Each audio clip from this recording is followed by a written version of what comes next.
Skincare has become entertainment. People post their skincare. It's something we talk about with each other. 30 years ago, the idea that what your nighttime skincare routine was just wouldn't happen. Dr. Justine is a dermatologist and skincare expert that has been featured in Vogue, the Sunday Times and more. There's a makeup product I love that gives immediate camouflage of the under eye area. Should I say? Yeah, go on. So it's if you come and see a dermatologist, what they will do is strip everything out of your routine and leave you with.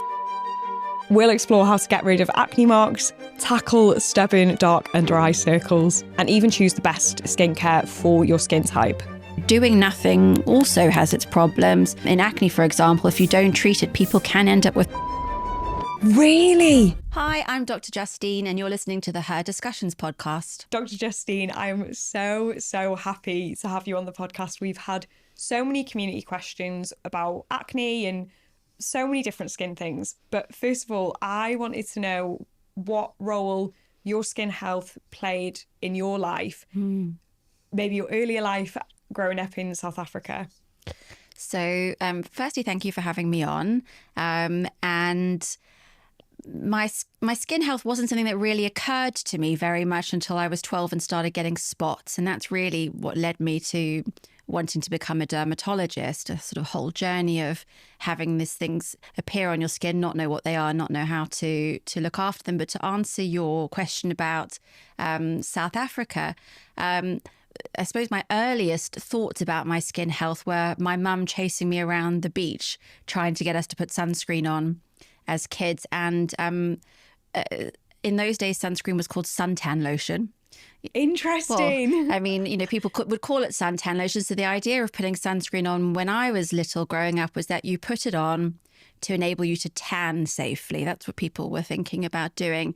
And so I can remember, having the sort of regimen when we were little was you would have like SPF 20 to start off with, and then day 3 of your holiday or your, being at the beach, it would go down to SPF 10, and then it might be SPF 2 or something like this. And what we were trying to do is tan without burning. So my mum was sort of, with the knowledge she had at the time, trying to be on it. And I shudder now when I think back to those days. And, my job as a dermatologist now, I was spending so much time talking to people about treating sun damage, how to look after our skin and support it as we get older. And I wish I could turn back the clock for myself, but nothing you can do now. I dread to think about some of the girls' holidays I had when I was 18 and the carrot oil of less than 10% or less than SPF 10. That was not a high point in my time looking after my own skin. And also you saying about the first time you got acne was, that was a big part. That played a big role in your journey to dermatology as well. Yeah, absolutely. So, yes, sort of strange sunscreen stories aside, I couldn't wait to be a teenager. And when I got my first spot, I thought, hooray, I'm a teenager, like it's happening. And so it was actually a bit of a novelty. And then they kept on coming. And yeah, I was really self-conscious about it. I felt really self-conscious. My parents were really strict, and my mum was like, you're not going to wear makeup. So I was like, I have no way of covering this up. And I felt like everyone was looking at me. And I was always very shy child. So actually anything that sort of drew attention to me, made me feel really uncomfortable. I just did not want to stand out. I wanted to blend in. And anyway, I hoped that it would pass. And my dad had spots, and he said to me, you'll grow out of it. And I was waiting to grow out of it. And the growing out of it wasn't happening, as I tried all the things that you can get hold of, from a pharmacy. Eventually, saw a doctor, tried stuff that didn't work. I didn't stick with it. I didn't really understand what it was supposed to do, a treatment. Anyway, eventually, because of the sun exposure history, South Africans are very hot about skin cancer. I think they are now. And so my mum took me to see a dermatologist because she was worried about a mole on my shoulder. And the first thing the dermatologist said when I walked in was, never mind the mole, what about your acne? And I had this moment of horror, which was, oh my God, it must be really bad because the doctors noticed it. And also, what rubbish bedside manner. But also, it's part of me thinking, thank goodness someone has noticed it. And maybe that means that I will now have some more help and it will get better. And anyway, long story short, I ended up taking treatment for acne in one form or of another over many years throughout, teens and 20s and 30s. And something I now understand is that female adult acne can be a long-term condition. But the point of all of this is to say that when someone did take me seriously and did give me treatment that actually worked for me, it felt really life-changing. And it's so nice to wake up in the morning and to just know that your skin's going to take care of itself. And that made me think this is pretty magical. And if I could be a doctor and if I could help other people in the same way, then I'd be more than happy. And I think a lot of us doctors have experienced that sort of thing, either ourselves or someone else in our family has had ill health for some reason. There's that feeling of being out of control. And so having the knowledge and the skills, you want to share it, don't you? And avoid other people from suffering. And so, yeah, that's what led me to wanting to study dermatology. And that was and still is my skin health journey, which is still ongoing. Yeah, and it's really interesting that you said about the doctor who said, never mind the mole, what's going on with your acne, because I had almost an identical experience. This German GP who I came in with tonsillitis, and he said almost identical to you. He said, never mind your throat, what's going on with your skin? And similar to yourself, I felt like so almost like humiliated by the direct language. But then he gave me some, just like a little cream, like benzoyl peroxide or whatever that did help to an extent. And I think a lot of the time with dermatology, with skin, it can be seen as quite a superficial thing. But I've experienced, and I'm sure you'll agree, how it can really, really impact your life. It can impact your confidence. It can impact how you put yourself forward in your day. And it's not just something that is surface level or cosmetic. Yeah, absolutely. I think that's absolutely right. And what's really interesting is if we look at studies of impact on long-term skin conditions on people's lives, there's a study looking at acne and impact on people's lives, and it showed that the burden of having a long-term skin condition like acne can have a similar toll on people's emotional and psychological health as other chronic conditions that we would consider to be serious and valid, like epilepsy or diabetes or arthritis. So although skin conditions are often thought of superficial and cosmetic, they certainly are visible. And therefore can affect our self-esteem. They can be really uncomfortable as well. So, acne can be painful. Other skin conditions like eczema, can be itchy. So there's nothing fluffy about it. Yeah. There's nothing fluffy about it. We're going to come on to some actionable tips for anyone who's listening who may be struggling with acne, or we had a lot of questions about under eye circles. But first, we're going to do our section called Buy or Bye-Bye. So you're going to tell me, I'm going to show you some products that may be guided by current social media trends in skin health. And I would like to know whether you would buy these products or say bye-bye to them. I love this. Okay, yeah. So first step, a red light mask. You're going in strong with the first one. So for me, bye-bye. But it's, as ever, a little bit more complicated than that. I think red light for sure has been shown to have some positive benefits in the skin. So it can help with calming inflammation. It might help with dialing down redness, and may also help with boosting collagen and therefore slowing signs of skin aging.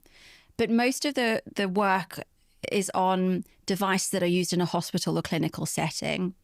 And so we might expect that the dose and exposure would be different there compared to a mask that you would use at home, where necessarily if people can be operating something on their own at home, it needs to be super safe so that you can't go wrong.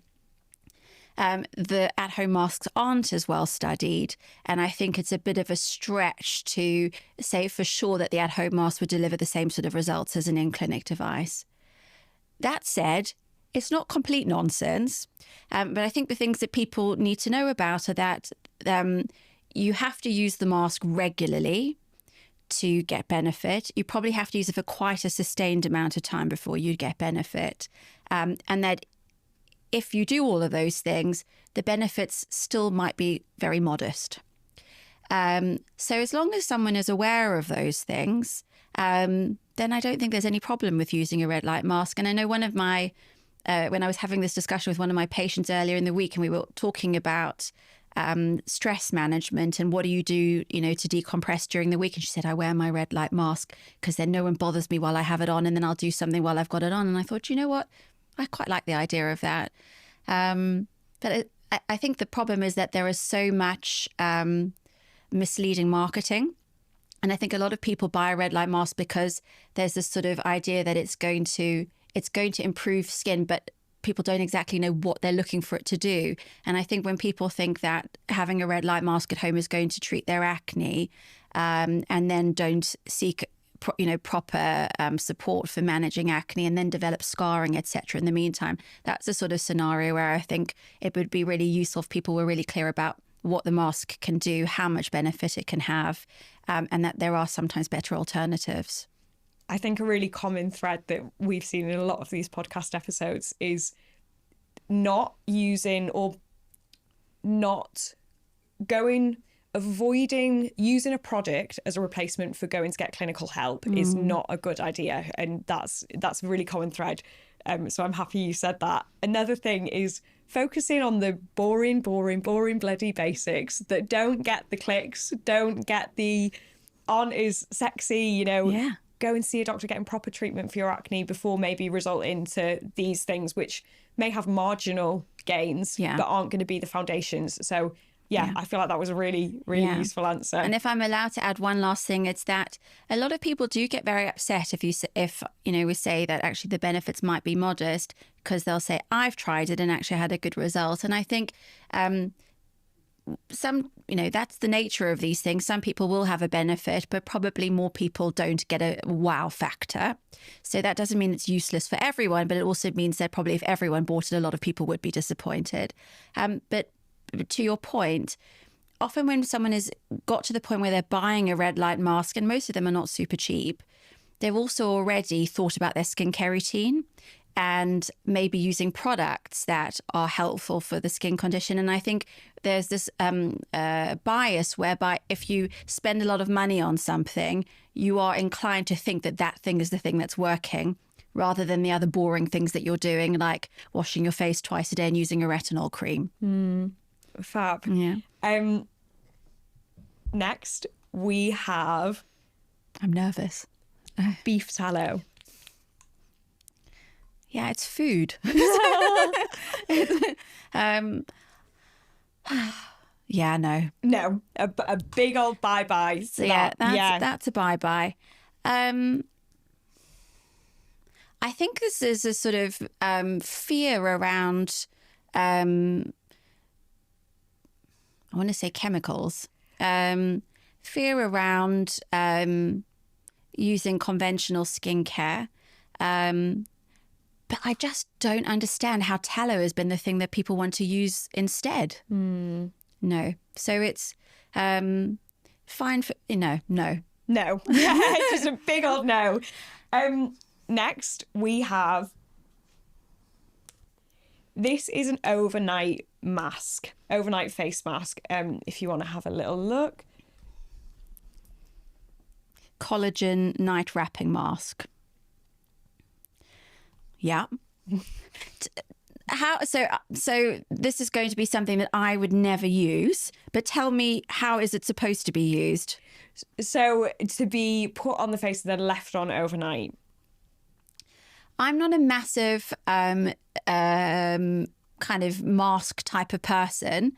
mainly because I think all the things that we ought to be able to deliver to our skin, we can get through standard skin care, cleanser, moisturizer, sunscreen, serum. So I think masks are a bit gimmicky. I can see the potential benefit of doing a mask for self-care. I can see that if you have a nice event coming up, you might want to use a hydrating mask or do some sort of treatment, I guess at-home treatment the night before. But actually, if you get like your kind of ordinary skincare routine working well for you, you don't really need to do all these other bits and pieces. I think collagen is quite, there's lots of hype about collagen because I think in the last 5 or 10 years, we've had a lot more awareness about skincare. People know that collagen is an important protein in their skin, that it makes their skin firmer, it reduces sagging and wrinkles, that it declines with age. And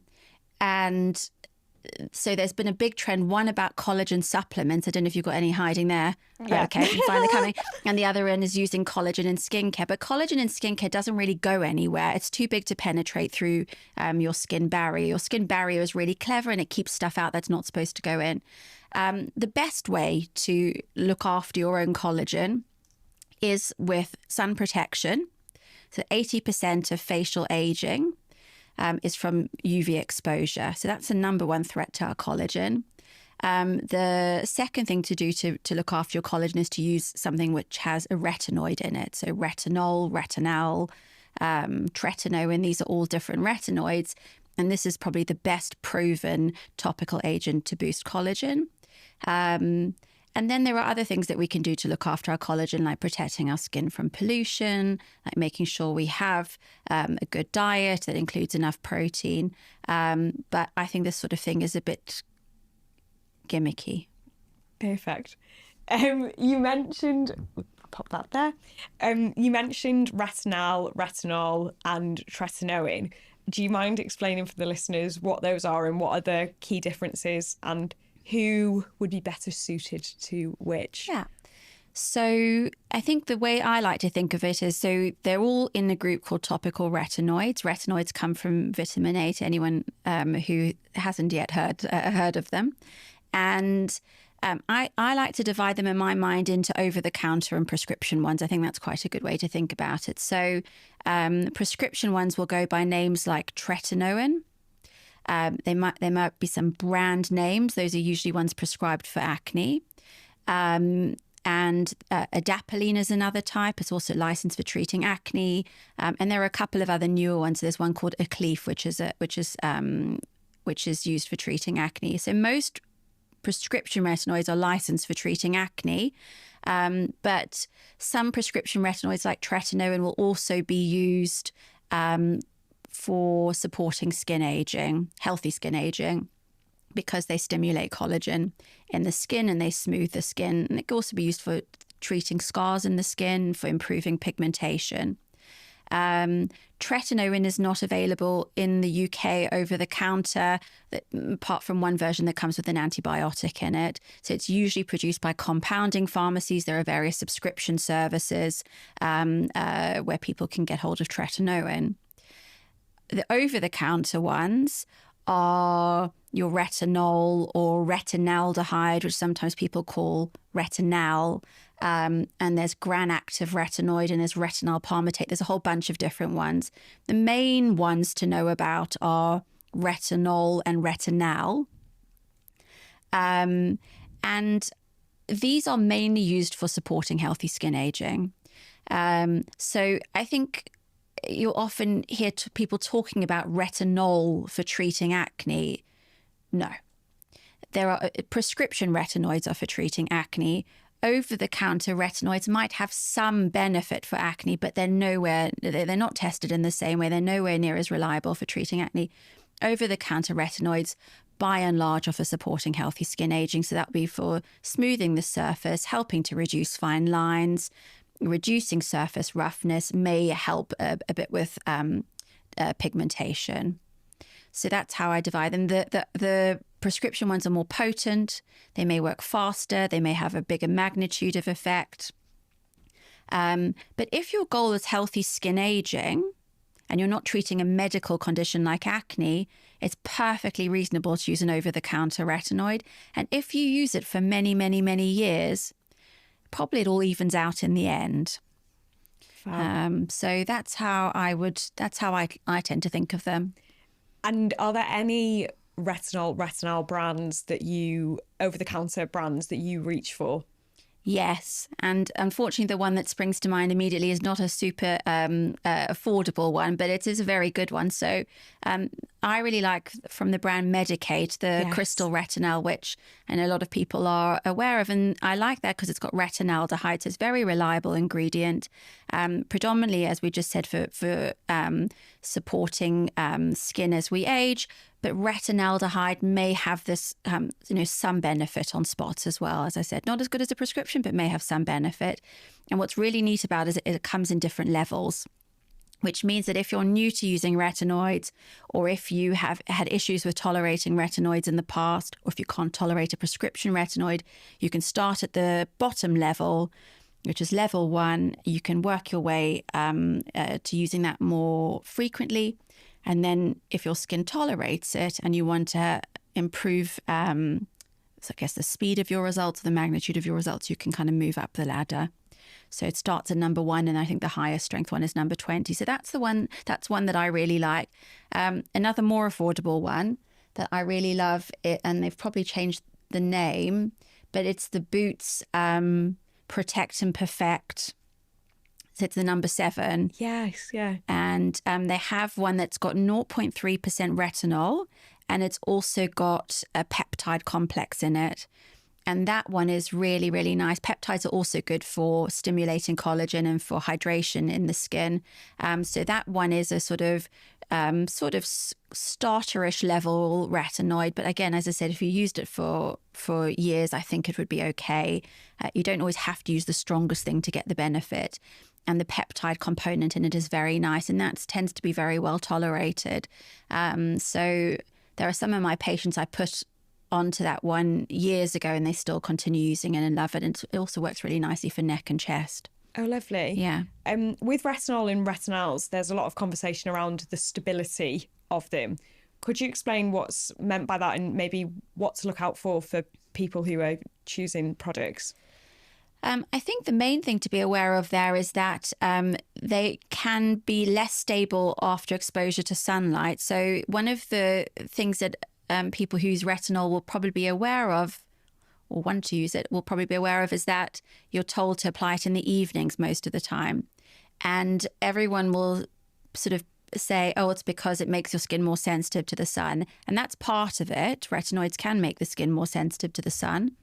But the second part of it is that they can break down, or they can become less effective if they're applied and then you expose your skin to the sun. So that's another reason why typically we would apply it at nighttime and then put sunscreen on the following morning. I think that's really the most important thing people need to know about the stability of the product itself. There are some retinoids that are designed to be morning and evening. And if your product says that on a label, then it's fine to do it. If it doesn't, you assume that it should go on at nighttime. And you should store it according to package instructions. And then there are some tips about how to introduce it to, reduce irritation and the dreaded purge if you have spots. But those, I think, are the main things for people to know about. And what is the dreaded purge, if you don't mind explaining that as well? So purging is this term that people use, and I think it is a really good descriptive term. So it's what happens when you have lots of spots under the surface of the skin. People often call this texture, or they'll tell me I've got texture or bumps, and there's a sort of clogged pores under the surface. And what happens when you start to use a retinoid is it speeds up the renewal of your skin cells. So your sort of old, mature, dull, dead skin cells from the surface get flaked off and new fresh ones come from the bottom. And when you start to use a retinoid, you speed up this cell cycle. So you get rid of these dead skin cells faster, and you get the new baby fresh skin underneath. But in doing this, if you have lots of these clogged pores, everything kind of moves up to the surface in a kind of accelerated way. And that can mean that you can suddenly develop a whole bunch of breakouts. as a kind of means to an end. So it comes all up to the surface and then everything can clear away. But most people are not going to feel very happy if they have a massive flare up and then have to wait for that to settle down again. And that's what we call purging. So the best thing to do is if you have a lot of these under the skin spots, which are technically known as comedones, then the best thing to do is to introduce the retinoid gradually. So that might look like 2 nights a week for the first couple of weeks, alternate nights for a couple of weeks, and then increasing it more than that if your skin is calm and happy. And that is probably the best thing you can do to reduce this purge. But a lot of people won't even get started in the first place with a retinoid because they're worried about the purge happening. And that doesn't make sense because actually retinoids are the very best topical treatment you can put on your skin if you have acne. In almost all cases, of course, there'll be some exceptions. So not to get started is a mistake. Getting started and doing it slowly and gradually is definitely the best way around.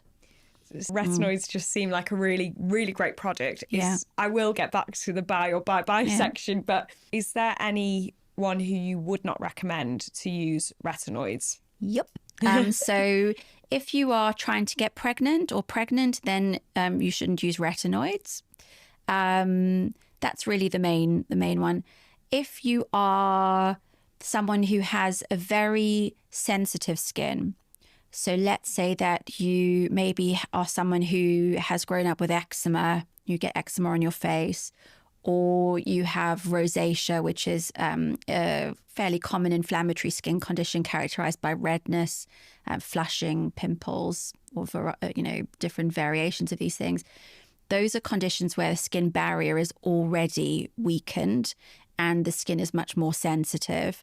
And because retinoids can be irritating, actually, I didn't mention that already, but because they can be irritating, then these people with these skin types may not tolerate a retinoid very well. Indeed, it might even make their skin more red, sensitive, dry, etc. So it's not to say that someone with eczema or rosacea could never use a retinoid, but you want to have the skin condition really well controlled first. You want to have a really good, gentle skincare routine, and you want to start with a low-strength retinoid and build it up gradually because there is a sweet spot. Nice. I think those would be the main reasons to avoid a retinoid. Perfect. I'll get back to the buy or buy section now. Next. Mm-hmm. Just Korean skincare in general, not necessarily this product, but there's been a massive rise in Korean skincare. Yeah. So Korean skincare. Yeah, I really like Korean skincare. Yeah, so that's buy. Yes. Wonderful. Okay. The focus is often on hydration, and that's important. So I think we can owe it to the Koreans, and I think maybe the Japanese also, for giving us this awareness of looking after our skin barrier, building layers of moisture. So there are, I think it would be impossible to say every Korean skincare product is great, but in general, I think a lot of the Korean products that I've tried are very good. I suppose one warning would be sometimes too much of a good thing is a bad thing. And I think there sometimes is a tendency to layer 10 different skincare products. And, I think one criticism or hesitation I'd have about that is the more different things you do, firstly, the more cost, and you don't always need all of this stuff. And secondly, the higher the risk of causing irritation, because if you use too many different things at once, your skin, you can start to have, it's the whole too much of a good thing is a bad thing. Skin can start to get irritated. But I like, gentle cleanser or makeup remover, hydrating serums, thinking about moisturizer. And some of their sunscreens are great, like very, very cosmetically elegant. Nice. I just think back to when I was first struggling with acne, and there was a real emphasis on quite I used very harsh treatments, and I had this almost perception that I just needed to really dry my skin out to stop there being spots. And I look back and I think, God, my poor skin barrier. Yeah. And, I think you're right with this focus on hydration. It it's been quite good for me personally when I look back at all the stripping ingredients I used. Yeah, it all works a lot better. I think that one of the things you see quite a lot, particularly when people are trying to self-manage, is they will have an idea, because people are very clued up about skincare, but don't always know how to put everything together for the best. So people might know that using a retinoid cream is a good idea for acne, or benzoyl peroxide is good, and then pair that with a salicylic acid cleanser and a salicylic acid toner and an oil-free moisturizer and a mattifying sunscreen, and then suddenly everything there is to try and dry your skin out, and then it becomes too much. And actually what works a lot better, you're smiling, so this sounds familiar. Yeah. So what tends to work better is, I say, like, we let the prescription or the active that we're choosing here be the hero, and everything else is the supporting act. It has to be gentle. So if you use a gentle cleanser, a nice non-pore blocking moisturizer, non-pore blocking sunscreen, maybe a hydrating serum, or like a gentle anti-discoloration serum, and then your sort of treatment steps, which might be a retinoid, or might be azelaic acid, or might be benzoyl peroxide, then that works a lot better together. That literally sounds like my skincare routine when I was 18 years old. The one that you were referring to, the salicylic acid cleanser, the salicylic acid serum. So that's really helpful advice. Next. SPF 50. Yeah. Shouldn't be controversial. So buy. Yeah. So is the question, Faye, whether people should be wearing sunscreen or not? Well, I think I've seen a couple, sometimes I fall onto the wrong side of social media, the side of social media I'm not used to. And I've seen some conspiracy-esque videos about the SPF, the hype around SPF. So yeah, any advice you can give us on SPF? Clear it up. Yeah. So I think it's really clear that the sun can do lots of wonderful things for us, but also there are some risks associated with sun exposure. In the UK, we don't get a lot of sun at this time of year. So we're now sitting here on the December, isn't it? Right. But between March and September, our UV levels are higher, and there is, sufficient exposure at ground level that we can put ourselves at risk of sun damage and skin cancer.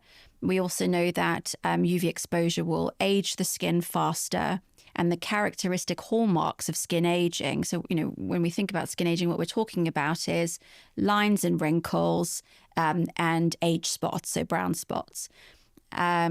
So the sun will do that to us, and the sun can also aggravate a number of skin conditions. We mentioned rosacea before, so sunlight can aggravate that. And then there are some rarer things where people need to avoid the sun. For example, they've had an organ transplant or something like that, and they're at higher risk of skin cancer. I think it's pretty clear. In fact, it's a no-brainer, really, that it is sensible to protect your skin in the sun, especially between March and September when you're in the UK. And if you're abroad, it might be at other times of the year as well, to reduce those risks to your skin. And that sunscreen is part of the toolkit. It's not the whole shebang. So it's wearing a hat, it's protecting your skin with clothing. But we can't always be covered top to toe all the time, and that's where sunscreen comes in. So it's to protect the bits of exposed skin when the UV levels are high enough to cause damage to the skin. And you would want to use an SPF 30 or higher. That's what the British Association of Dermatologists recommend. And ideally a broad spectrum product, which means it will protect your skin from ultraviolet A, which penetrates deeper in the skin, and ultraviolet B, which causes sunburn. So I think that's pretty straightforward. I really like those long sleeve UPF 50 tops. Like, we were on holiday last summer in Italy and on a boat, and it doesn't matter how much sunscreen you apply, you just can't keep on top of it. Plus you get sticky and all of that. So, so there's those sunglasses, etc. So it's the whole thing. I think where it's a little bit, where there is a grey area, and I think that it's a big debate in the scientific community at the moment, and even amongst dermatologists, about wearing sunscreen in autumn and winter. The Australians a few years ago created more nuanced guidelines where they looked at different times of year and they looked at different skin types, and they gave bespoke advice in different situations for what sort of sunscreen you might use and where sunscreen might not be necessary. We have much more blanket rules here, which I think a lot of the sort of problem people have with sunscreen is the sort of blanket advice. So it's not absolutely obvious that every single person should be wearing sunscreen even on the 1st of January in the UK. But from March till September, I think it's a no-brainer. Perfect. I must admit I've got quite a big box of SPFs because I love my SPF, and then brands will send quite a few, so I feel I get to try quite a lot of them, but I must say that has gone underneath my bed at the moment. It's not being used because it's a little bit, we're not getting as much sun, so that makes me feel a bit more reassured. Well, I had a lady who was with me in clinic today, and she was saying every time I wear sunscreen, my skin breaks out more, and so she was getting herself in a pickle about how to incorporate the sunscreen now. And I said to her, listen, we are in December. We have time to control the skin condition, use the skincare that you need to use at the moment, and then hopefully everything's calm enough, and then you can reincorporate the sunscreen in March when you really need it, and your skin will feel better then. And the reason I'm telling you that is because I could have just been dogmatic and said, you must use sunscreen every single day of the year. And then the poor woman would have gone home, her skin's irritated. She knows that putting more things on her skin tends to irritate it, and she wouldn't have felt any better. And I think we sometimes just have to be a bit pragmatic and be like, it's really low risk of there being any issue with sun damage at this time of year. The benefits, even for skin aging, are marginal at this time of year. So why might you wear sunscreen in winter? If you are someone who has a very suppressed immune system and your dermatologist or your doctor has told you to. If you are really dedicated to slowing signs of skin aging, even if the benefits are really tiny at this time of year, yes. If you're someone who's got pigmentary skin conditions, again, the risk of those flaring up this time of year are very low, but you may decide on balance if your pigmentation is very hard to manage that you just use your sunscreen all year round. Perfect. You mentioned earlier about non-pore blocking sunscreens. Are there any that you recommend to patients who maybe have who are acne prone? So specific brands. Yeah. Oh yeah. So or even just what to look out for on packaging. Yeah. Or brands as well. So things to look out on the packaging are, look for the words non-comedogenic. It means technically won't block your pores. If someone puts that on their product, it means that they're kind of making themselves accountable. So I think there's, people will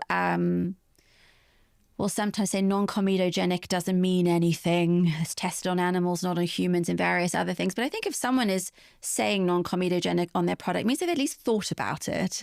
And you certainly wouldn't want to sell your product to a bunch of people with acne saying that it was non-comedogenic and then it made their breakouts worse. So I think non-comedogenic is something to look out for on package labels.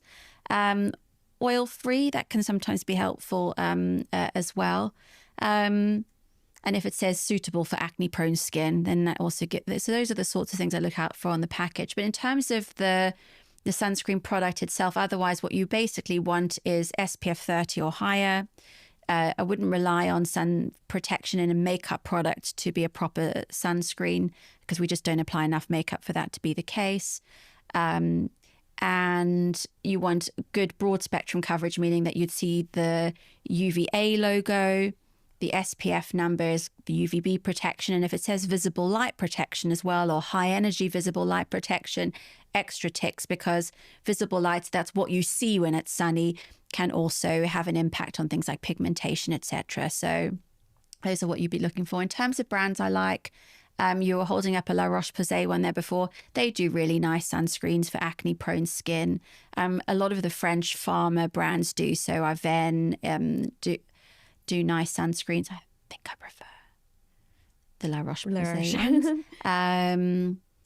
What else? We were mentioning Korean skincare before, so Beauty of Joseon do a really nice SPF 50.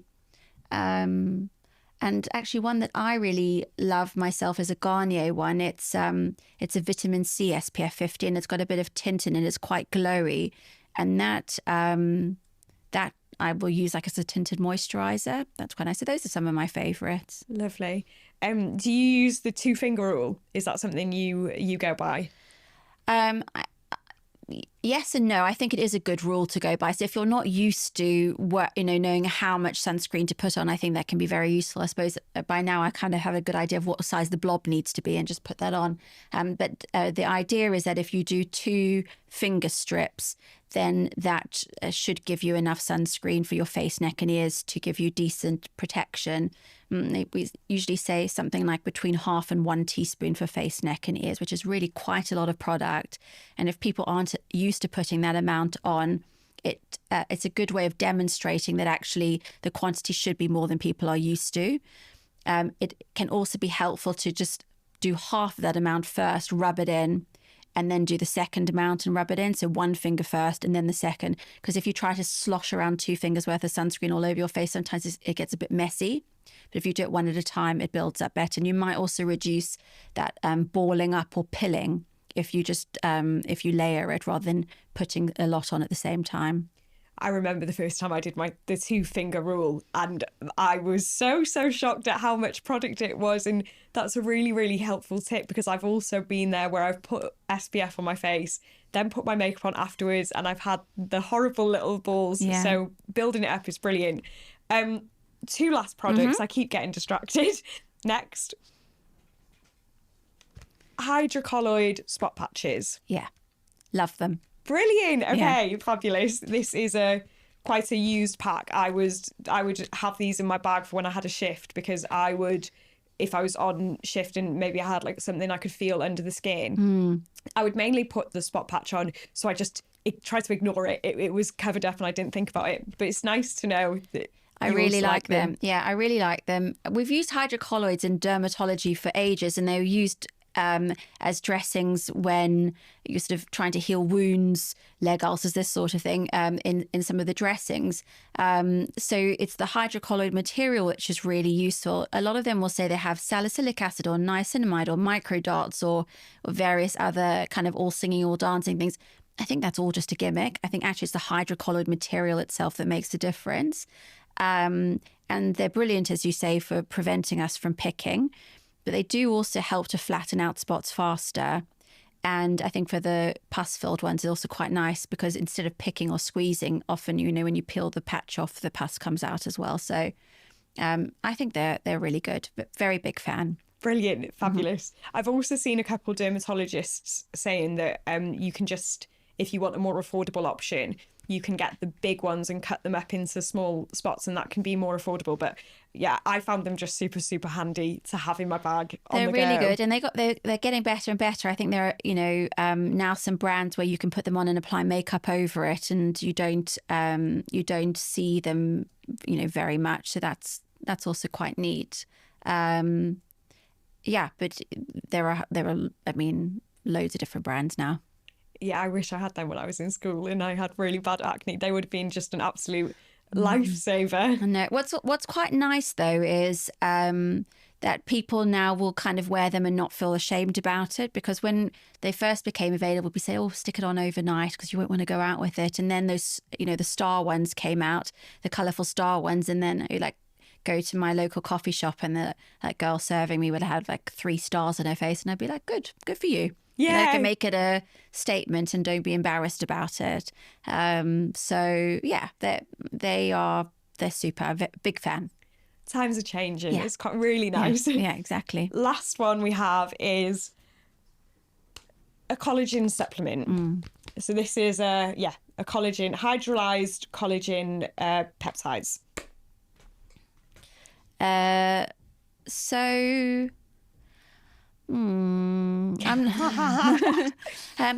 Look, there are some studies that have been done, usually by the brands who sell the collagen, so there is bias there, and they will show that often, like on a skin biopsy, that there is increased hydration in the skin, or that there's increase in collagen and elastin, so these proteins that make the skin firm and springy.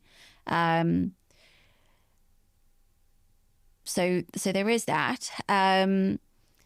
Sometimes the collagen supplements contain other ingredients like antioxidants, and it's not clear whether it's a collagen making a difference or the antioxidant. I think the biggest problem I have with this is that we can probably get the right sort of building blocks to boost our own collagen from the food we eat. And it becomes a kind of unnecessary extra thing to spend money on and spend time on instead of focusing on improving our diet, which is hard because we're imperfect human beings, and having a great diet every day is hard. And it's much easier just to take a scoop of something or take a supplement and just hope that that kind of corrects for everything else. But what basically happens is that these sort of peptides get broken down in your stomach and they'll shoot off into your circulation and go all over the body. And they might be helpful for your joints, or they might be helpful for your skin, or they might be helpful for other things, or they might not be helpful at all. And if you get sufficient protein in your diet, then the protein will get broken down into peptides and do the same thing. Plus, food contains oodles of other helpful chemicals for us that can improve our gut health and our brain health and our skin health. So I think we're selling ourselves short if we're just relying on a collagen supplement. And again, a lot of people get very upset if you say this because they've spent money on it and they spent the time and they might have noticed that their skin is looking healthier. And that is fine if it's not too expensive for you to do it. And if it fits into your lifestyle and you're happy to do it, go for it.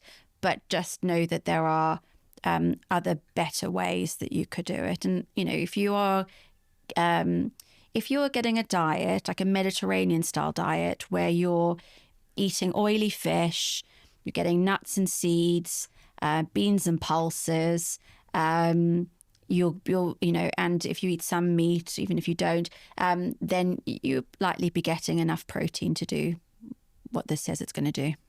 It is the boring basics, isn't it? It is that everyone tells you a good diet, you know, it can't always be replaced with a supplement. Yeah. I'm going to come on to some community questions. We've had so many. Ladies, I'm going to say it. It is time to start paying more attention to your vagina. A lot of you may be familiar with the gut microbiome, but did you know that the vagina also has its own microbiome that is home to millions of bacteria? Considering that about 75% of women will experience a vaginal microbiome imbalance in their lifetime, most of us have never even heard of it, let alone know what to do to take care of it. This is where Smart Strains comes in. Amongst their range of clinically proven live bacteria is a supplement designed specifically to support the health of your vaginal microbiome, informed and backed by placebo-controlled clinical trials. These supplements are designed specifically to make sure that your intimate health does not go unaddressed. Head to the website, which is on screen now and in the description, to try it for yourself. I'm so excited that Smart Strains have even given you guys an exclusive code for 20% off. Just use the code FAY20 at checkout. Limited to one use per customer and can't be used alongside any other discounts. Someone has asked, what is everything you need to know about skin cycling, including do's and don'ts, and is it real?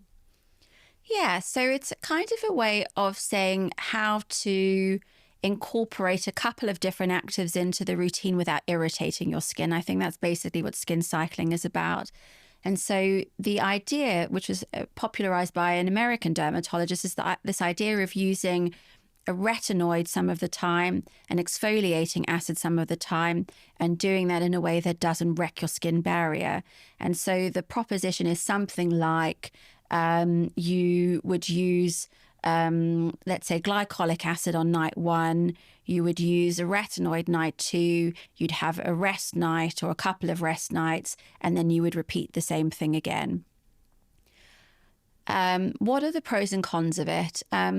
I think the pros of it are it's at least taking into account looking after your skin and trying to avoid irritation. So not, so thinking there are a couple of things that might be beneficial for my skin, suit my goals, like let's say improving pigmentation or supporting healthy skin aging. I'd like to get the benefit from these 2 different ingredients because they do slightly different things, but I don't want to make my skin red and irritable in the course of it. So it can be a useful way of combining more than one ingredient. And And I think it does work pretty well for a lot of people.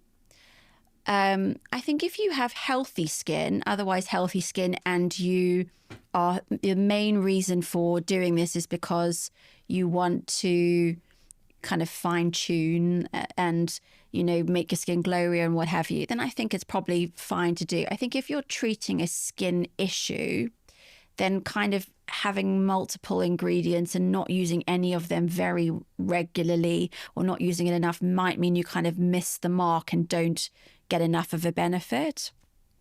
I do also think that there's a concern about trying to incorporate too many things in the routine where sometimes it's not necessary. And I think sometimes we do just have to make a choice between 2 different ingredients or 15 different ingredients. We don't have to use everything just because it's available. It's so hard, even as a dermatologist, it's hard when you say, these are the things that I'm going to use. And then you get sent a product and you're like, oh, that looks very interesting. And then you kind of want to use it. So it's very hard to resist this. But my thoughts would be if, for example, you don't have a skin problem, but you're thinking about how do I support my skin as I get older to be as healthy as possible, then I think it's very reasonable to think of these 3 things. 1, sunscreen in the morning, particularly in spring and summer. 2, an antioxidant serum. That would be like vitamin C or resveratrol or something like that to help protect your skin from pollution. And it also gives some protection against UV, which cause inflammation and can age your skin faster. So sunscreen, antioxidant serum, and then a retinoid. And if you can't tolerate a retinoid, then you might look at glycolic acid or lactic acid or one of the acids. And then there are also peptides, which are these ingredients which stimulate collagen and give hydration. So there are some others, but you don't have to use glycolic acid and a retinoid and a peptide and an eye cream and a neck cream and a da-da-da-da-da. So we don't have to use all of those things. Sometimes when people are using a retinoid, if that's the active they go for, we'll say, actually, my skin needs a bit of exfoliation. And in that situation, okay, maybe then you come to the skin cycle, or you maybe just, what's even better, I think, is you use the retinoid most nights, but maybe one night a week or one night every couple of weeks, you use an exfoliating acid instead, just to get that little bit of exfoliation. So it depends on the person. It depends on the goals. But it is, I think skin cycling can be useful. It has its role. But I wouldn't use it as an excuse for trying to incorporate too many things into your routine. You mentioned being pragmatic earlier. I think it's really easy to go on social media and see all these different things and forget that we all, or most of us, have full-time jobs and other things going on. And it's like, it's incredible, you know, when you see these skincare trends online, to kind of take a step back and be like, what is practical for me? Do I want to be spending however many hours a day on my skin, or do I have other fish to fry, you know? That, and I think the other thing is we can look at other people's skin, like I'm looking at yours now and it's gorgeous, and you can think to yourself, oh, I want my skin to look like hers. It looks lovely. So although my skincare routine's working okay for me, and although I've just spent all this money on new products recently, maybe I should be doing what she's doing because maybe my skin would look like that. And I think what we don't know in that situation is, what is that person actually doing at home? But also, our skin is not their skin. So we're not all exactly the same. We might not get the same result with a thing. And I think that's one of the problems with trying to adopt these trends when they come up, when we see them on social media, is that we don't all have the same skin. Our skin is not always capable of doing the same thing as other people's skins. We might not tolerate the same products or sort of combinations and techniques. So I think, sometimes we can end up making things worse. 100%, 100%. Yeah, everyone's skin barrier is not the same, you know, absolutely. Another community question that we've had that I actually think ties in very nicely to what you just said is, how do you know when you have too many products, and what is actually recommended good? Is a cleanser, moisturiser and SPF really all we need? Excellent question. So I think that there are what I call the necessaries and the nice to haves. So the necessaries are, by the way, loosely called the necessaries and nice to haves. There's always a bit of wiggle room here, but the necessaries are going to be cleanser. So it's a good idea to remove grease, dirt, makeup from your skin daily. The second thing we ought to use is moisturizer. People who have a dry skin need moisturizer more. But that's a good idea. It looks after the immune system in our skin. It looks after the microbes in our skin and helps keep our skin barrier robust. And then we need sunscreen in spring and summer on exposed skin. Those are the necessaries. In terms of the other things that you put into your skin routine, it really depends on two things, which are what your skin problems, if you like, are, or issues. So if you have spots or you have melasma or you have rosacea or eczema, then that will define a set of needs. And then the second thing is what your goals are for your skin. So what you're looking to improve. And I think if you start with the cleanser, moisturizer, and sunscreen, and you've got those basics right, then you will look for one or maximum two things that help to address the goals or needs. And that might be, let's say you've got oily skin and some spots, for example. So we say that for acne-prone skin, which is all the way from oiliness up to, cystic acne, we might say retinoid is really the most useful thing that you can use. So we prioritize the retinoid, and that would normally go in the evening routine for the reasons that we've discussed already. And would start with that. And then if the cleanser, moisturizer, sunscreen, and retinoid is doing the trick, no need to add anything else. It might be that the retinoid on its own isn't enough, in which case maybe we would add in then a second agent that helps to support with oiliness and acne. And maybe that would be something like salicylic acid. And then that might be used a couple times a week in the morning, for example. Or maybe the acne is under control with the retinoid at night, but there's a secondary goal, which is to improve post-acne marks. Then we might continue with a retinoid at night and add in a serum in the morning that's a brightening serum. So that's that's a sort of typical structure I would look at for a skin routine, and that's how I would add in the actives. And I think, when things go wrong is when people are like, oh, well, this is a serum for hydration, and this is a serum for discoloration, and this is a toner, and this is a mist, this is the eye cream. And then it starts getting out of control. And it might be fine for a week or two, and people might think they've got their best skin ever. And then what inevitably happens is the skin starts getting irritated. And then we get the perioral dermatitis, which is basically the skin barrier is just like kaput. And so I think you can sometimes be a bit on borrowed time if you're using 10 or 15 different ingredients. At some point, your skin is like, this is unnecessary. And I think it's listening to our skin as well, isn't it? Getting really in tune with when we have a reaction, because I was guilty of this last week. I maybe tried a couple too many skincare products in 1 week, and then I had a reaction to something. And because I'd kind of piled everything in, more than my normal routine, I couldn't really isolate what caused it. Exactly. And I wasn't able to be in tune with my skin.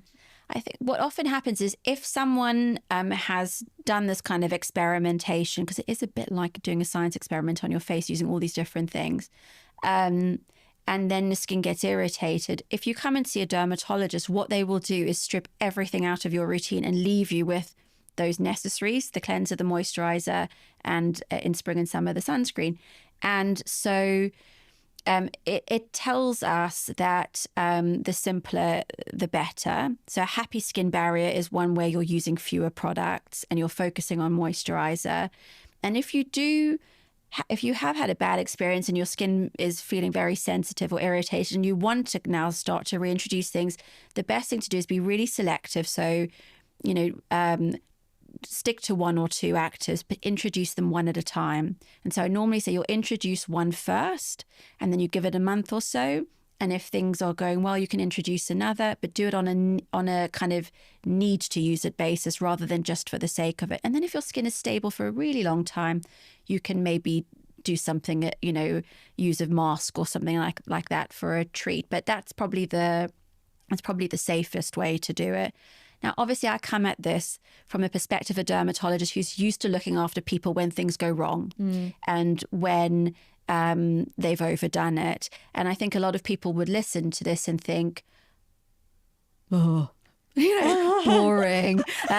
But I think that's where my advice comes from, is seeing people when it's gone wrong and how devastating it is to then have very inflamed, red, sore, sensitive skin, have to stop using all your nice things, have to give up on your nice goals for your skin to treat inflammation, and have all the issues with confidence and self-esteem that come with having your skin inflamed. So that's why I'm quite cautious about these things. Yeah, my skin flared up on the weekend, and I knew I've got this 8-hour recording day for the podcast, and I had to do exactly that. It was cleanser. I've got the CeraVe, the dark blue ointment that was just the really nice, like, moisturizing ointment.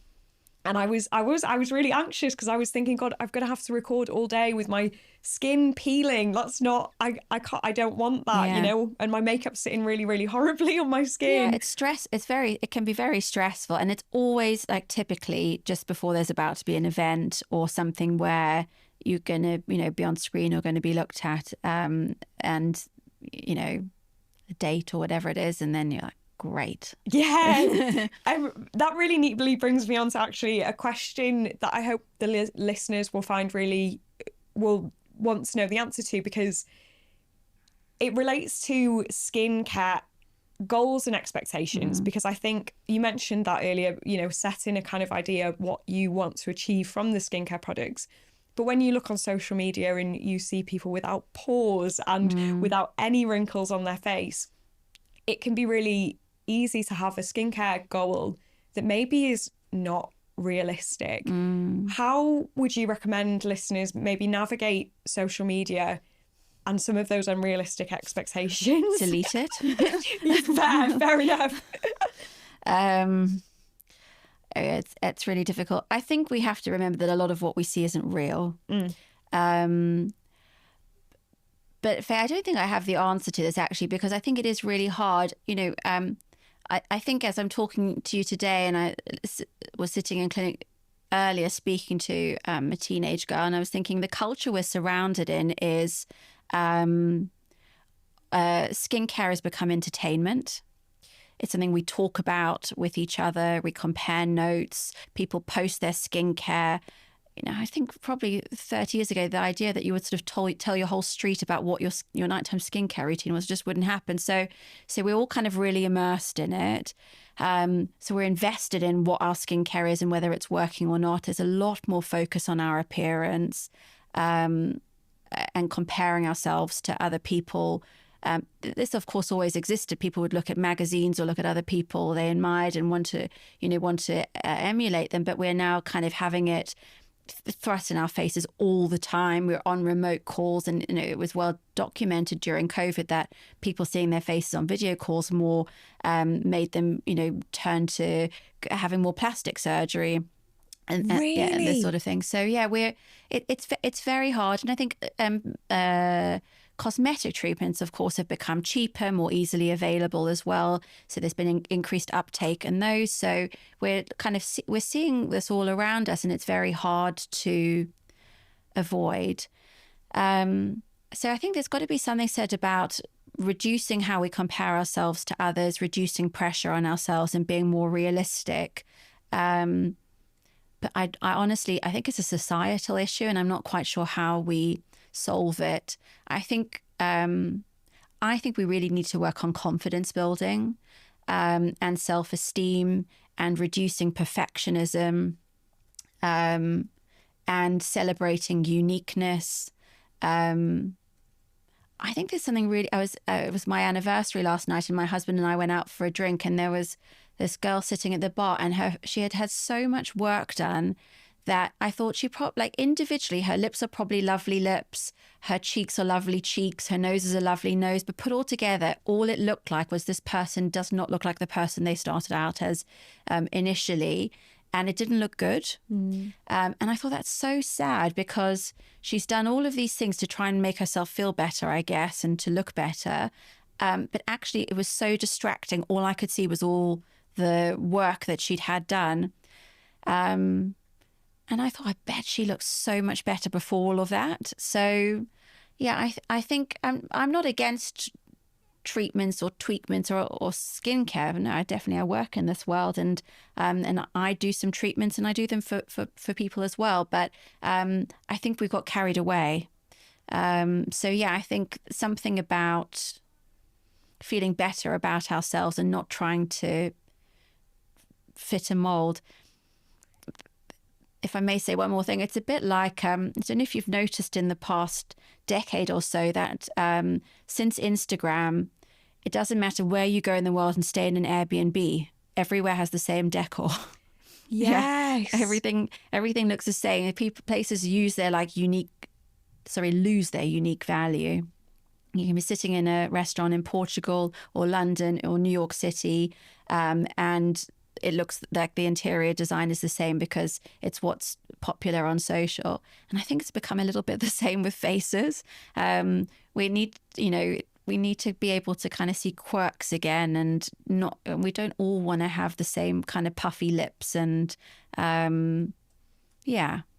Yeah, I sometimes look at it from the point of drawing that line between when are you trying to cover up, like mask your natural features versus like enhance them, and it is a really, really grey area to find, to notice in yourself. Like I started getting lip filler when I was cheated on, but then the girl that this boy cheated on me with had a lot of lip filler. So then I went and I got lip filler, and that was not a good decision because that came from a place of insecurity, and instead of taking a step back and dealing with that insecurity, I tried to mask over it with a treatment. And that must be really difficult for you in this like industry, because I'd imagine there is a huge psychological component that comes with that is really, really difficult to navigate.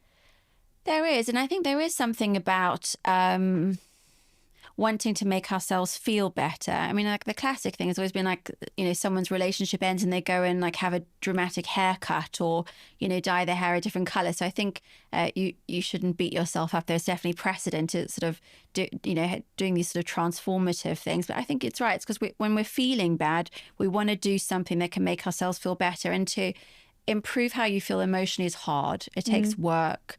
And it's, sometimes there'll be a little thing that you can do in the short term that boosts your confidence or your self-esteem or makes you feel better, or even just makes you feel like you're doing something that gives a bit of relief. The problem, I guess, is when that thing is not the solution in and of itself, and then you still don't feel great after a little while, and then you keep trying to chase that relief or that thing that makes you feel better, and you don't quite ever get there. So I think if we could all have therapists, that would be great. That would be great. And sometimes sometimes we don't have access to it, or sometimes it doesn't feel like the right thing. But I think my general feeling on this is that we should try not to compare ourselves to each other, but it is definitely easier said than done. 100%. I'm going to come on to our section called Real or Real, as in Instagram Reel. And I'd love to know your thoughts on a video that we're going to show you. But first, I've got one more question. And that is, did you see the face masks for children? And what were your thoughts on that? It went down like a what's the word, ton of lead bricks or whatever, lead balloon, whatever the saying is. I feel like that was really ill-judged. No, I don't think children should be wearing face masks. Children should be like eating mud and, playing and not having to think about their appearance. Children's skin is also much more delicate. So the fewer things that we put on kids' skin, the better. Like they just need a gentle body wash. They need moisturizer. They need gentle kids, sunscreen for when they're exposed to the sun. They don't need anything else. And I worry that all this focus on skincare, it's definitely now an issue for teenagers. We definitely don't need to extend the problem to young children. So yeah, I think it's a really bad idea. Yeah, I remember the first time I kind of realised the value that is placed on your image as probably an early teenager. And it made me really sad as well to think that maybe kids who are younger than I was, who might feel that their image is important at that age as well. So, yeah. I think the weird thing is probably like the kids who were in the adverts were, I want to say, like 3 or 4 years old. They're not really going to have any idea of. I suppose those kids are too young maybe to think about this stuff is to make me look more beautiful or what have you. But it's just unnecessary. It's unnecessary. It's just unnecessary. Yeah. Now we're on to our section, real or real, and I will just show you a quick video that I would love to know your thoughts on.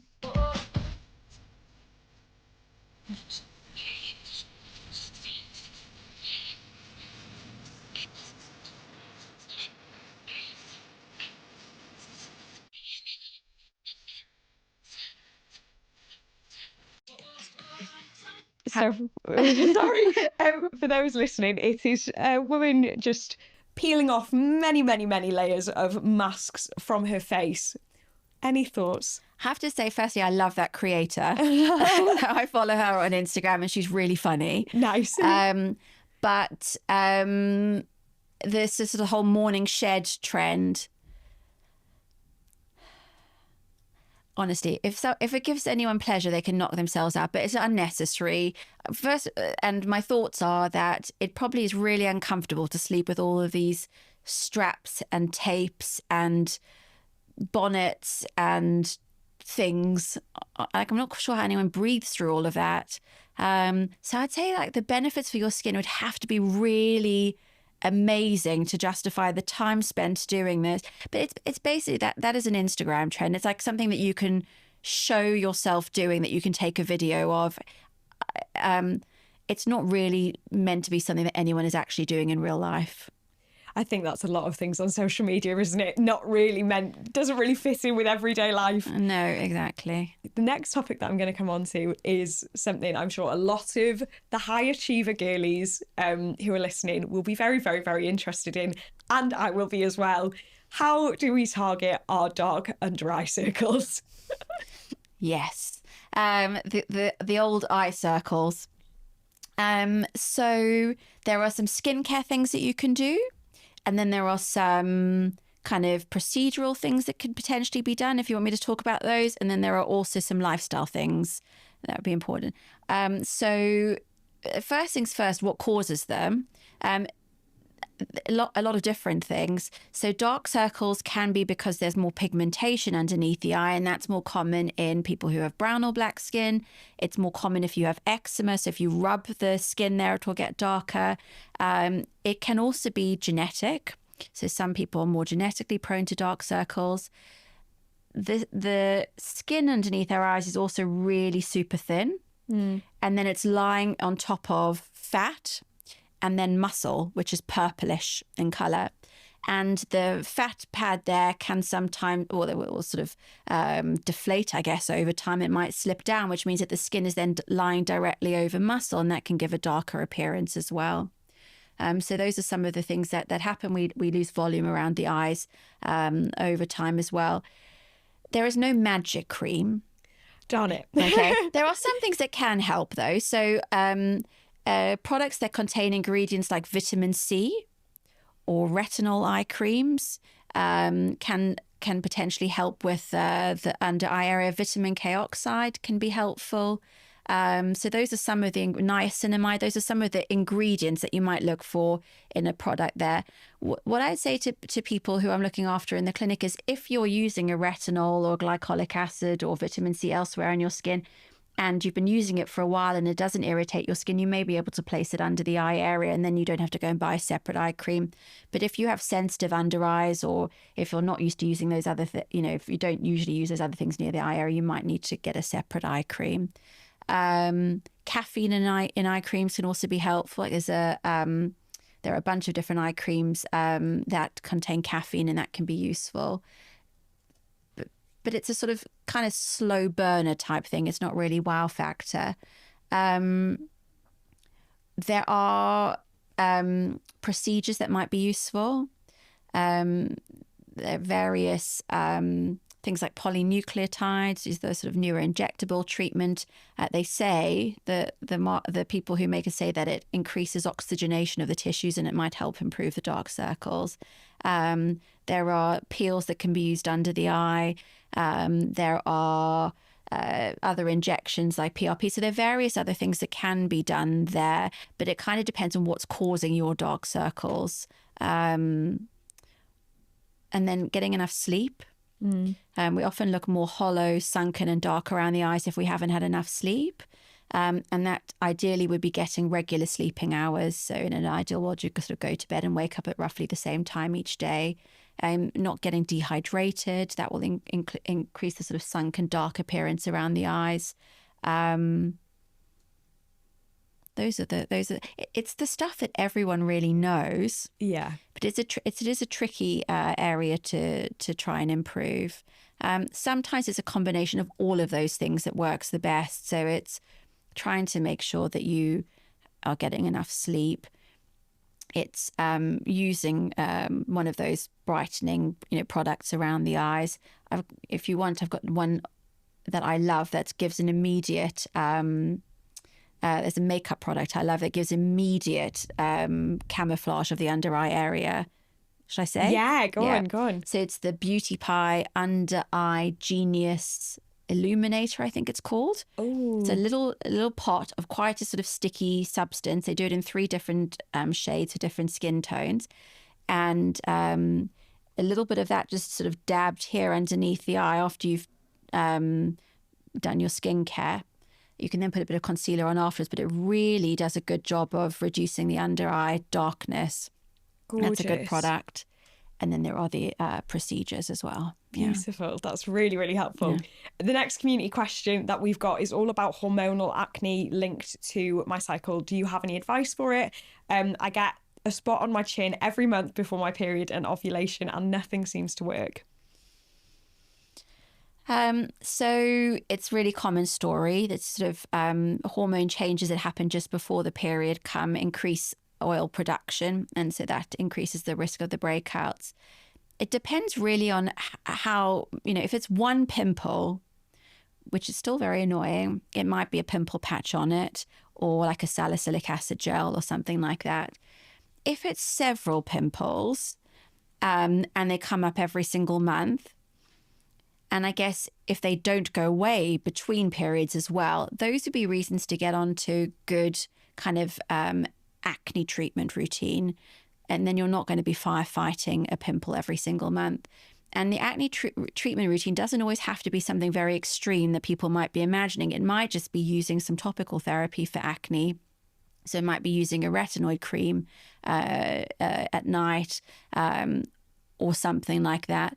And if those things don't work, then there are also oral treatments that can be very helpful. And the ones that are, I like for female adult acne, which might flare up but before the period, include medicines like spironolactone, which will help to balance out testosterone and can reduce these sort of these flare-ups. So the name of the medicine doesn't matter so much. It's more the idea that if you are kind of firefighting every single month, or if you have a lot of spots, it's absolutely not making a big deal out of nothing to go and get some treatment advice and just stabilize everything down so that your skin isn't inflamed every time that you get a period.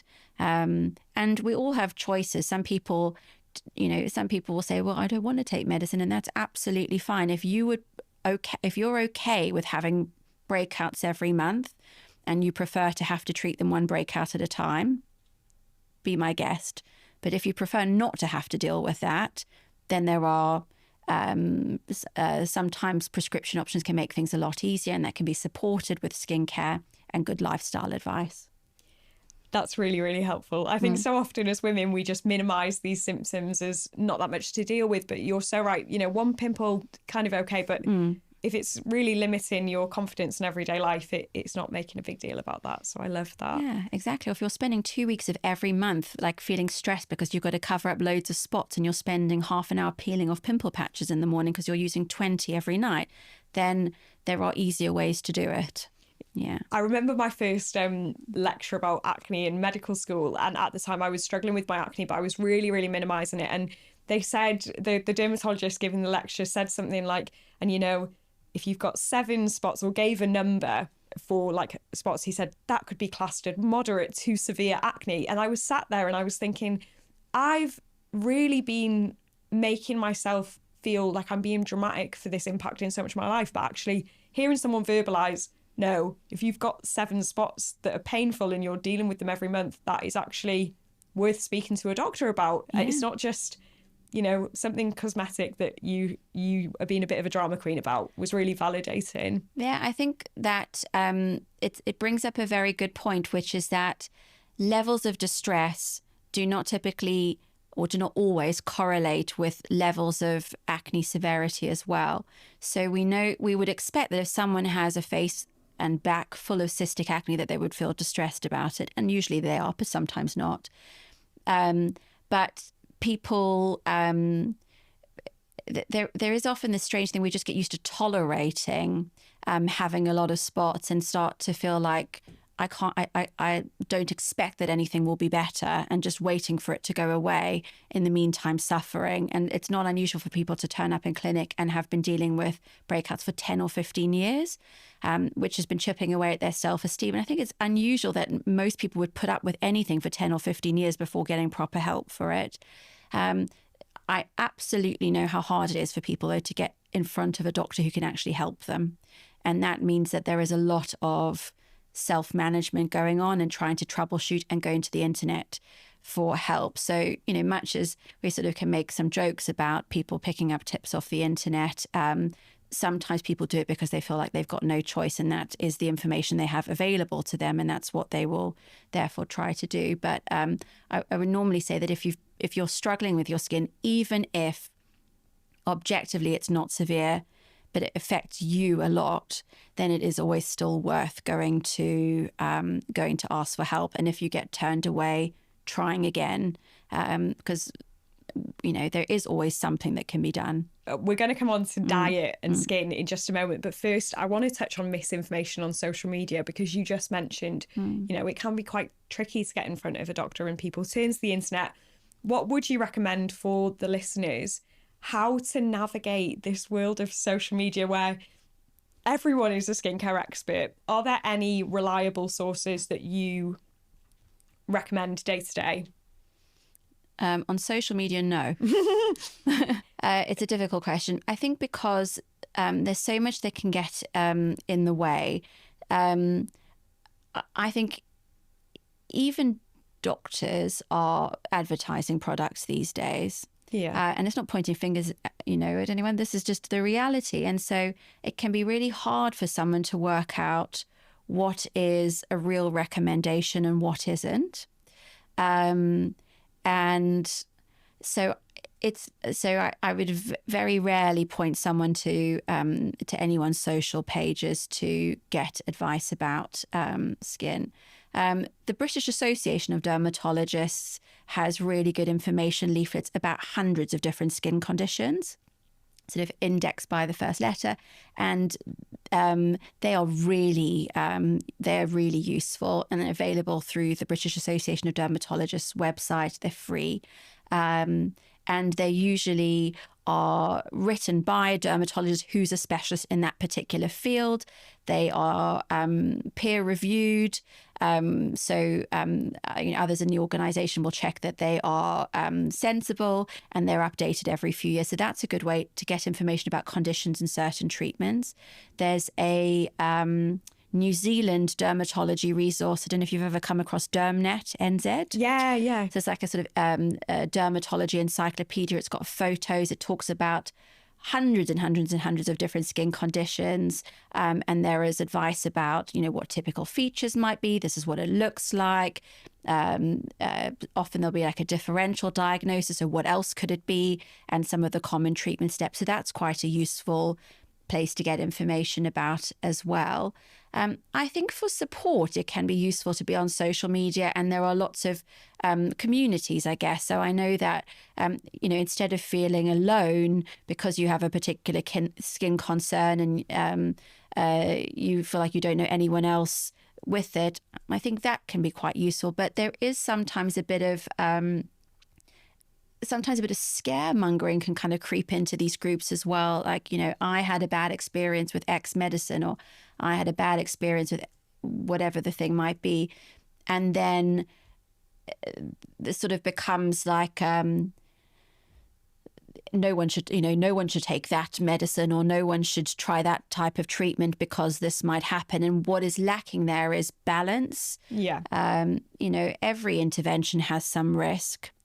Doing nothing has some risk as well. For acne, in acne, for example, if you don't treat it, people can end up with permanent scars, and can end up with depression and suicidal ideation. So doing nothing also has its problems. Sometimes I see people who are so paralyzed by fear because they've read things on social media about this treatment being dangerous, etc., that they end up stuck in this really horrible position for a really long time where they are not using anything that would help them. So it's tricky to navigate. So I think try to benefit from community online. If anything sounds too good to be true or sounds really weird, it probably is. I would get medical information from sites where the information is written by doctors and is properly referenced and checked and balanced. And there is nothing better than getting individual one-on-one advice from someone who can meet you, know your skin, understand your medical history, understand your preferences, and can put together a plan that works for you. Yeah, that's really, really helpful. Now coming on to diet. This is a community question. How can your diet affect your skin, especially with acne and aging? Guessing hydrating is key, but any other specific nutrients that are good? Okay, so there are a bunch of foods that are good for our skin health in general, and then there are a couple of specific things to say for acne. So the sort of things that are good for our skin health in general are less sugar. So that's sugary foods and sugary drinks, and absolutely fine to have them as treats, but we don't want to be having multiple sugary things on a regular basis every single day. In the acne context, it can increase breakouts, and that is absolutely proven. Sugary foods can also sort of make changes to our collagen as well. And so that can also have an aging impact on our skin. So sugar is treats. Things to eat more of. So fiber. We are all obsessed with eating more protein, but most of us don't eat enough fiber. And so that's brown or wholemeal bread, rice and pasta. That is, instead of the white starchy versions, which basically turn to sugar quite quickly after you eat them. Then beans and pulses, other whole grains, so quinoa, barley, that kind of thing. What have I got? Fruit and veg, lots of different fruit and veg, and lots of different colours of fruit and veg. And that's important for the healthy skin aging, because your colourful fruit and veg contain antioxidant chemicals. And these will have a positive influence on your gut health and skin health and brain health. But that is a good way to look after your skin as you age. And then the other thing is healthy fats. So things like extra virgin olive oil is also high in polyphenols, which is essentially antioxidants. And omega-3, so oily fish, salmon, sardines, mackerel, etc. They're high in omega-3 fatty acids. That has an anti-inflammatory impact on your skin. We know that inflammation is a part of skin aging. It's also a part of acne. So that would be a good thing to eat more of. Again, nuts and seeds, so flax seeds, chia seeds, walnuts, those are high in omega-3. So I would say focus on healthy fats and fiber, eating a lot of different plants, lots of different colors. You don't have to be a vegetarian, but the things to eat more of are those things, and the things to have less of are sugar. Dairy is relevant if we're talking about acne. Yeah. So we know that consuming dairy, and it seems particularly milk and butter, and maybe more skimmed milk than whole milk, but can have an impact on your hormones like insulin, and another one called insulin-like growth factor, or IGF-1. And IGF-1 can cause your skin to be oilier and your pores to be more blocked. So there is this link that we see in the Western world between dairy and conditions like acne. And in places where people don't eat very much dairy, there isn't very much acne. But the thing is that these nutrition studies are very hard to do because to control conditions for a large enough amount of people for a long enough time would be virtually impossible. So a lot of the studies are observational and small, but these are the signals we have for acne, that dairy can potentially aggravate acne, and sugar certainly can aggravate acne.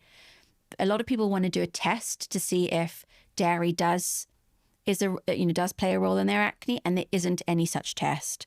The only way that you can work out whether dairy aggravates your acne is to look for patterns. So if you look over a period of a month or so, and if you have a dairy kind of load or a lot of dairy, do your breakouts get worse a few days after? And if they do, and that happens kind of repeatedly, there's probably something in that. And then the test you would do is then go for a month where you really limit dairy. And ideally, you don't do this at the same time that you start a treatment for acne. Otherwise, you wouldn't know which is which. But you would see over that month, are your breakouts a lot better?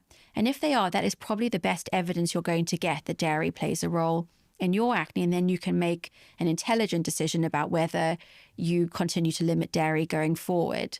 But I think the important thing that I always say to my patients is it's not an allergy. So it doesn't mean you can never have dairy in any quantity. It's a quantity thing usually. So small amounts of dairy are probably fine.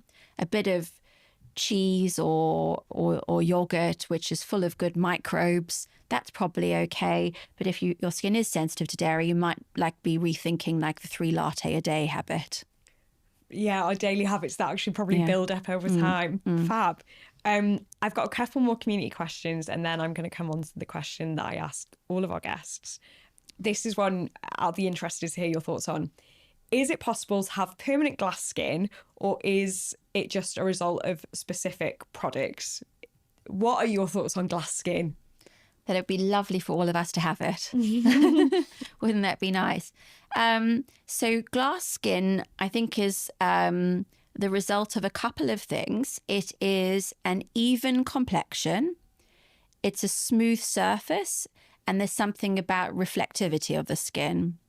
And I think the ways to try and achieve that, firstly, are not to expect perfection, but to try and have an even complexion means trying to use products that brighten the skin, to try and get that kind of smoothness. Then you might want to be using products like retinoid or azelaic acid, which help to, or even glycolic acid. So these products that help to encourage exfoliation of the skin and get rid of those sort of mature, dead, kind of rough, slightly darker skin cells on the surface. You get the sort of glowier skin. And then hydration is the key to the reflectivity.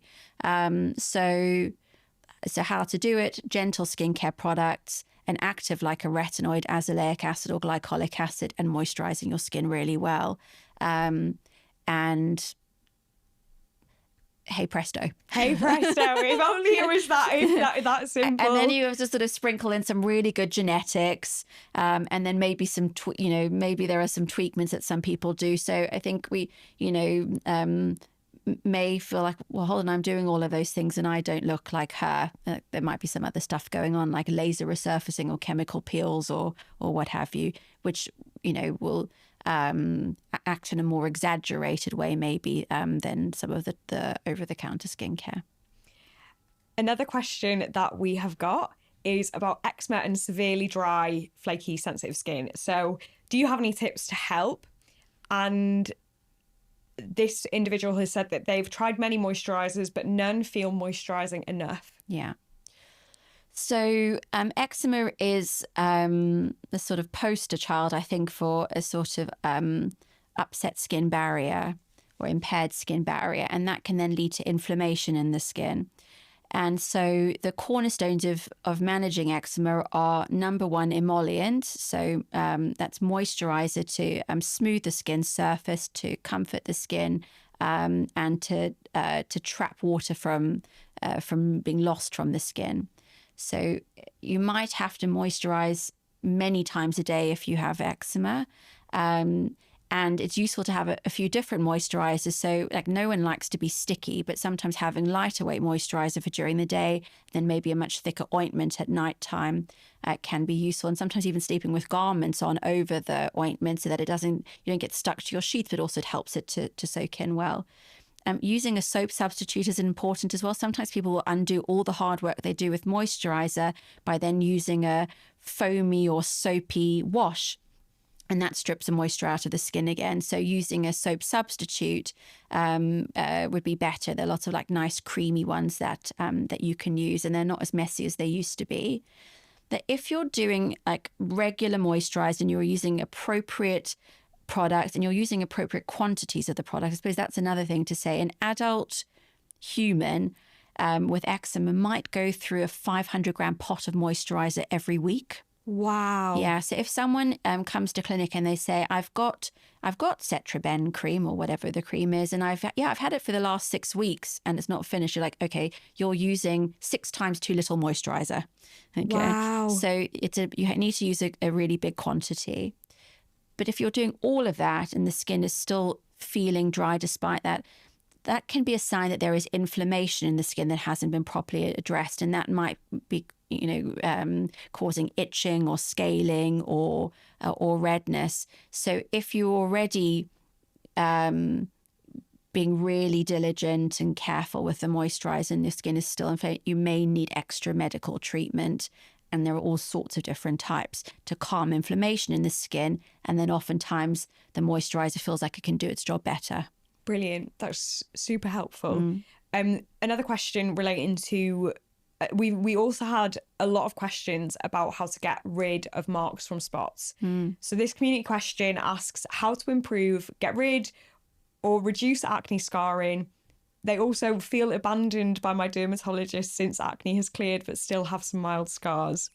Oh, that is not uncommon, unfortunately. And that is because even though, I was saying to you earlier that skin problems are not just cosmetic. And if it bothers you, it's valid to be concerned about. Our health service makes clear distinctions about what can be treated and what can't be treated. And in a public health service, it's very unlikely that acne scars or marks make the grade. And so people will often have this experience where their acne is treated and then they can't get any help with the scars and marks. In terms of managing the marks, the first thing to say is that the spots need to be really well controlled, because if the spots aren't well controlled, we continue adding to the burden on the skin, and people will end up wasting time and money, because if you do all these treatments for scars and then you get a new crop of spots and you get new scars, you've got to repeat the whole thing again. So it is really worth being a little bit patient, which I know is hard when people have been dealing with the problem for a long time, and making sure the spots are really well controlled first. Actually, naturally, what happens after that is in the sort of 6 or 12 months after acne is really well controlled, a lot of marks do get better on their own, even if you did nothing. And that's because there's less inflammation in the skin. So red marks and brown marks do tend to fade. A big chunk is better like a year after acne is controlled, but actually in some cases the marks are still improving up to 5 years after someone has had their acne under control. In terms of what we can actively do to fade marks, it helps to divide marks into color and texture. And so color means the red or brown marks. Those are the most common colors to get. And then texture means scars which might be indented or scars that might be lumpy. So on the discolored ones, sun protection is important because any sunshine on the skin makes any color mark darker. Retinoids are a good bet. Azelaic acid is a good bet. And then there are other things like niacinamide or glycolic acid. vitamin C, that all of those sorts of things can help with reducing discoloration on the skin. Azelaic acid's quite a nice one. It's good for brown and red marks. It's quite gentle. And the main thing to know is that these things chip away at the discoloration very, very, very gradually over time. So sometimes people worry that their treatment is not working because it's very slow, but it does take time. It naturally takes time. And then there are various lasers and peels and other things that can be done. Microneedling can be a little bit helpful too for fading those marks in the skin, but those things are not always needed. On texture, retinoid cream is probably the main thing that you would put on topically that might make a difference to texture if you have lumpy or indented marks, but it will have a ceiling of benefit. And when you have lost tissue because the acne has scarred the skin, it's unusual that something like a retinoid cream on its own would be enough. No one has to have their acne scars treated, but if they bother someone sufficiently, then it is worth getting some personalized advice about specific acne scar treatments. And there are all sorts of things. There's laser, there are chemical peels, there's something called subcision, where a little needle is poked under the surface of the skin, wiggled about, and releases the scar tissue so that the depressed tissue can pop up again. And sometimes little bits of fat are injected under there to stop it sticking back down again. So there are all sorts of different things that can be done. The important thing for people to know is that there isn't a one-size-fits-all approach for acne scars. And so often the best results are when a few different things are done together judiciously. And the sad thing about this is that it's expensive. And also that there are a lot of inexperienced people who don't know what they're doing when they offer treatments. And someone will have a device and they've been to a marketing day where they've been sold the device and then they've been told, have this microneedling pen, it treats acne scars. And they will, with good faith, think, I'm all right, now I can go treat acne scars. And they'll have people in their clinic and they'll do this. And actually, it's got no hope of really doing very much for that person's particular scars. And another person, it might be fine. And so people can end up spending a lot of time and money going for treatments from well-meaning practitioners and not getting very much benefits. It is something where I think that we're sort of lacking in terms of having a good place where people can go to access this information that isn't a private clinic. That's it, because I think that, in this industry, there's a lot of people who can practice without medical qualifications. And, there's also, you can do like a short course or a marketing day. How do you recommend people navigate that? How do you recommend people navigate this environment and find people who know what they're doing? There are actually very few people who know what they're doing for this. Oh, gosh. I think is the answer.